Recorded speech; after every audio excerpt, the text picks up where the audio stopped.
লাগিছিলে অথনিৰ পৰা প্ৰথম প্ৰশ্নটো হ'ব লাগিছিলে যে মুখ্যমন্ত্ৰীয়ে টুইন টাৱাৰ বনাই থকা বুলি ক'লে আমাৰ মুখ্যমন্ত্ৰীজন এনেকুৱা এজন মানুহ যে হাতীক ঘোঁৰা বুলি কৈ দিলেও বহুতে হাতীকে ঘোঁৰা বুলি চিঞৰি থাকে মুখ্যমন্ত্ৰীক মই কাইলৈ বিধানসভাত প্ৰশ্ন কৰিম যে মুখ্যমন্ত্ৰী ডাঙৰীয়া টুইন টাৱাৰটো এবাৰ চাবলৈ যাওঁ আপোনালোকে চাওকচোন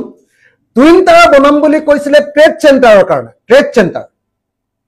এতিয়া আমাৰ সচিবালয় ভৱন এটা বনাই আছে দুটা ঘৰ দুফালে বনাই আছে সেইটোকে বোলে টুইন টাৱাৰ আপুনি চাওকচোন এনেকুৱা আপাদমস্তক মিছলীয়া মানে ভৰি তলুৱাৰ পৰা চুলি ওপৰলৈকে মিছলীয়া মানুহ ৰাজনীতিত যদি কোনোবা আছে গোটেই পৃথিৱীত সেই মানুহজনৰ নাম হিমন্ত বিশ্ব শৰ্মা তেওঁ পুৰুষক মহিলা বুলি কৈ দিয়ে আৰু আপোনালোকেও মহিলা হয় পুৰুষক মহিলাই হয় বুলি কৈ দিয়ে তেওঁ কৈ দিয়ে যে পশ্চিম ফালে সূৰ্য উদয় হয় আপোনালোকেও ক'বলৈ ভয় কৰে এইটো ভুল ক'লে নেকি বুলি ক'বলৈ ভয় কৰে মুখ্যমন্ত্ৰীয়ে কৈছে পশ্চিম ফালে সূৰ্য উদয় হয় তাত আপোনালোকে মৌনভাৱে ৰৈ দিয়ে আৰু আমি যদি ভুলো নকৰো তেতিয়া কয় যে এই অখিল গগৈ গোটেই সমস্যাৰ সৃষ্টিৰ মূল যত দোষ নন্দ ঘোষ হয়নে হিমন্ত বিশ্ব শৰ্মাই মিছা কথা কয় তাৰ আটাইতকৈ এতিয়া জ্বলন্ত উদাহৰণটো আছিল টুইন টাৱাৰ সৰ্বানন্দ সোণোৱালে বনাম বুলি কৈছিলে ৱৰ্ল্ড ট্ৰেড চেণ্টাৰ বনাবৰ কাৰণে যে তাতে সেই পৃথিৱী কোম্পানীবিলাকে তাতে অফিচ বনাব এফালে কোম্পানী থাকিব অসমখন ভাৰতবৰ্ষৰ পৃথিৱীৰ মানে ট্ৰেডৰ মানে ইণ্ডাষ্ট্ৰিয়েলাইজেশ্যনৰ মানে একদম হাব হৈ পৰিব এতিয়া আকৌ হিমন্ত বিশ্ব শৰ্মাই কৈছে যে আমি ছেক্ৰেটাৰিয়েট বনাই আছো নহয় টুইন টাৱাৰ হেৰৌ বাপু আমাক সৰু ল'ৰা বুলি ভাবিছা তুমি চবকে মূৰ্খ বনাই থাকিবা আৰু আমি মূৰ্খ হৈ থাকিম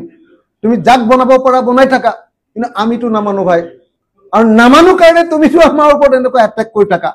হিমন্ত বিশ্ব শৰ্মাৰ নিচিনা মিছলীয়া মানুহ অসমত জন্ম হোৱা নাই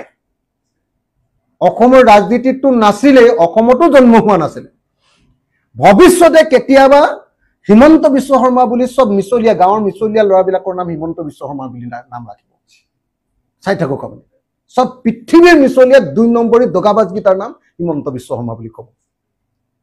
কেনেকুৱা মিছামিছি কথা কৈ থাকে আৰু আপোনালোকৰ সাংবাদিকবিলাকক কৈ আছে আমি টুইন টাৱাৰ বনাই আছো তোমালোকে দেখা নাই কি উল্টা কথা কৈছা আপোনালোকে কোনেও উল্টাকে নকয় একো উল্টাই নধৰে আমাক হ'লে মোক হ'লে অথনি পাই ৰেষ্ট কৰিবলৈহে বাকী আছে কালি কি গণ্ডগোল কৰিলা বুলি হিমন্ত বিশ্ব শৰ্মাই আপোনালোকক ইমান মিছা কথা ক'লে এটা বাক্য আপোনালোকে উল্টি ধৰা নাই বোলে টুইন টাৱাৰ বনাই আছে বোলে টুইন টাৱাৰ কাইলৈ মই বিধানসভাত সুধিম হিমন্ত বিশ্ব শৰ্মা ডাঙৰীয়া বলক আপোনাৰ টুইন টাৱাৰ চাবলৈ যাওঁ টুইন টাৱাৰ হিমন্ত বিশ্বৰ টুইন টাৱাৰ কাইলৈ উঠিবলৈ যাম নহয় ৰবা কৈ আছো কাইলৈ চিঞৰিমে কাইলৈ বিধানসভাত হিমন্ত বিশ্ব শৰ্মা অহাৰ লগে লগে আপোনাৰ টুইন টাৱাৰলৈ যাওঁ বলক বুলি চিঞৰিমে মই মোক বেয়া পাই লাভ নাই আৰু কোনোবাই ক'লে নহ'ব ইমান মিছা কথা মুখ্যমন্ত্ৰী এজনে কয় তাৰপিছত মুখ্যমন্ত্ৰী বুলি কেনেকৈ ভাবি থাকিমে মিছলীয়া পৃথিৱীৰ 2 নম্বৰী টুইন টাৱাৰ বোলে বনালে দুটা ঘৰ দুফালে বনাই দিলে এইটো টুইন টাৱাৰ নেকি টুইন টাৱাৰ তুমিতো ইণ্ডাষ্ট্ৰিয়েল হাব কৰিবৰ কাৰণে দুটা ট্ৰেড চেণ্টাৰ বনাব কৈছিলা ক'ত গ'ল তোমাৰ টুইন টাৱাৰ মিছলীয়া পৃথিৱীত ইমান 2 নম্বৰী মানুহ মুখ্যমন্ত্ৰী হ'ব নাপায় ভুল হ'ল আমাৰ সব অসমীয়া মানুহে ভুল কৰি দিলোঁ এই মানুহটোক চিফ মিনিষ্টাৰ বাৰু লাট মাৰিয়ে হ'ল তেওঁ চিফ মিনিষ্টাৰ পাতিবৰ কাৰণে আমি ভোটো দিয়া নাছিলোঁ বাৰু থেংক ইউ নোৱাৰিবি